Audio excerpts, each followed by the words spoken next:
Hi student, 12th standard chapter 6 exercise 6.3 sum number 8. If a cap comma b cap comma c cap are three unit vectors such that b cap and c cap are the non-parallel vector, okay? And a cap cross b cross c cap equal to 1 by 2 b cap. Find the angle between a cap and b cap.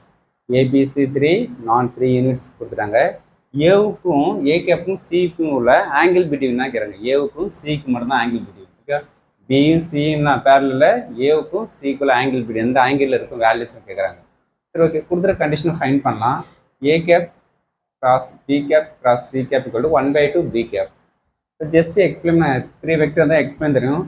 A cap dot C vector into B vector B cap minus A cap dot B cap into C vector, okay. ஃபஸ்ட்டும் லாஸ்ட்டும் dot எடுத்து multiplication பண்ணோம். ஃபஸ்ட்டும் செகண்டும் dot எடுத்து last மாதிரி தான் explanation. Three vector இருக்குது. 1 by 2 B gap. இப்போ ஜஸ்ட் என்ன நமக்கு ஏவுக்கும் நான் இருக்கும், சி கேப்புங்களோட ஆங்கிள் பிட்வீன் தான் கேட்குறாங்க.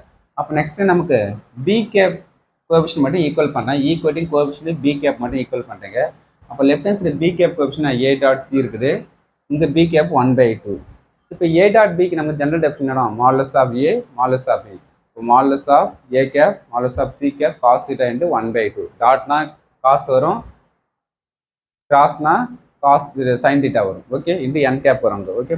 இது டாட்ல இருக்கிறதுல modulus of A cap modulus of C cap cos theta equal to 1 by 2. A கேப்பும் சி கேப்பும் என்ன பி கேப்னா யூனிட் டெக்னா 1, அப்போ 1 1 போட்டாச்சு. இந்த காஸ் தீட்டா ஈக்குவல் 1 by 2. இப்போ cos theta equal to 1 by 2னா theta equal to cos inverse of 1 by 2. எப்போ 1 by 2 காசில் வரும்னா பை பை 3க்கு வரும், ஓகே. இப்போ பை பை 3. தேர்ஃபோர் ஆங்கிள் பிட்வீன்னா நமக்கு ஏவுக்கும் சிக்கும் உள்ள ஆங்கிள் பிட்வீன்னா நமக்கு result pi by 3, okay. 3 mark question, very important. Thank you student.